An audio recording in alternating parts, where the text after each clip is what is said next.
when I changed my thinking that my dad didn't abandon me, he was broken and empty. Right. What did it do? It didn't do anything for my dad. It did everything for me. Right. It radically changed me. Now, for the person out there, and I can only imagine this scenario, somebody saying, well, what about the person who severely hurt me and sexually abused me and tortured me? I get it. That had to be horrific. That had to be horrible. But not forgiving is not hurting them, and changing the meaning to they're broken and empty is not hurting you. It's actually releasing you. It is setting your mind free. Because I had several clients that when I knew where to go and to deal with the pain, and I said, and we need to talk about, she goes, no, we won't. I won't even tell my best friend about that. Sadly, I can see 3 years later, she hasn't dealt with it. It's very obvious. Right. It's such a shame because that incident has her in so much bondage that she cannot live freely. So by not releasing your perpetrator, you're only hurting yourself. Yeah. Because it's all in your own mind.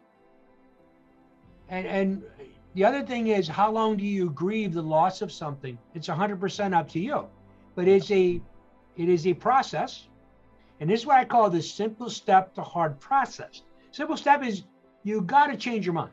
You really got to come to that place where you have to say, I'm going to give this a new meaning. Right. You do not have to live with that original meaning. That original meaning happened in a moment. Your brain did a research, came up with a conclusion. This is what happened. This is what I think it meant.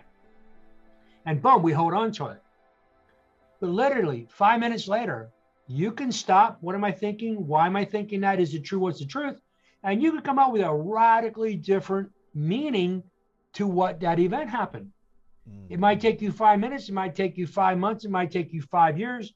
Sadly, so many people will go to their grave never changing the meaning. And they are the only one that suffers because they're not willing to change the meaning. It's a simple step. Yeah, it's a hard process. It's very hard. Yeah. I will not oversimplify it because it is something that you got to work. It's like climbing a mountain. You can read all the books, go to all the seminars, buy all the best equipment, spend thousands of dollars on equipment, and go to all the training classes, but you never go up the mountain. Yep. What did you got? You got nothing. You have all these thousands of dollars worth of equipment, all these classes and seminars you sat in.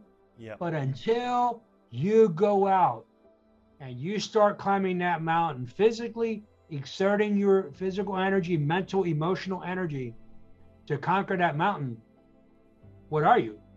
You're just an expert at not doing anything. The same is true trying to deal with trauma. What is trauma?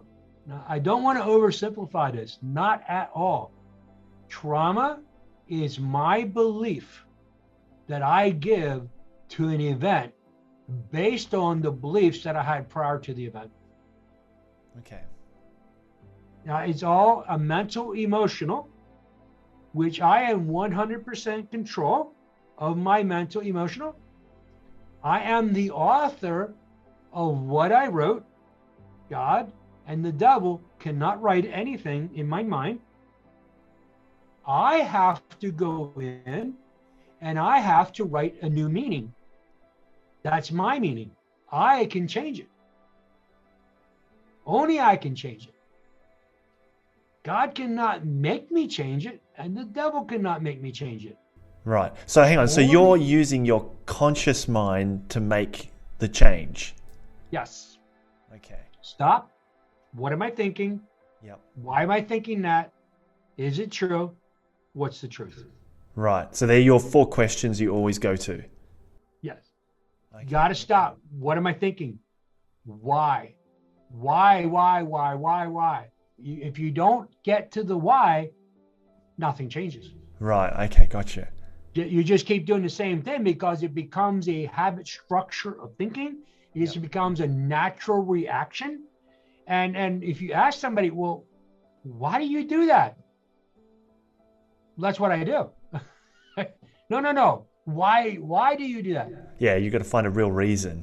That's what I do. That's who I am. Yeah. Why are you that way? Where did it start? You weren't born that way. Yeah. Where did that come from? And that all comes from a set of beliefs that we keep building onto that set of beliefs. And we just become, well, that's who I am. So I love what Chris Voss says.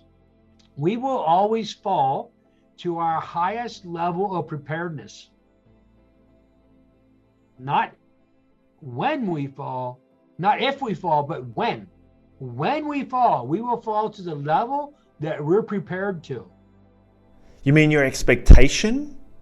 Whatever you prepare yourself mentally and emotionally is where you're going to fall to. So a lot of people are working hard to break the glass ceiling. They're just putting all their effort into breaking that glass ceiling. When something goes sideways and their emotions go into meltdown, they fall to the level of who they feel they are. Okay. Right. Okay. So at the end of the day, it comes down to, like, when we wobble and when we fall over, we come back down to, at the end of the day, who we think we are. Yes. Like, if we think we're rubbish, we'll always fall down to rubbish. 100%. Okay. Right. We will fall to the level we think we are. Right. So we put an expectation on us, what we think other people think about us. Yeah, but it's ultimately, what are we thinking about ourselves? Things go sideways, we lose the big contract, we didn't get the job, or our spouse said something, whatever.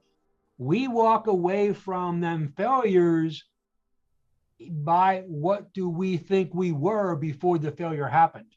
Right, gotcha.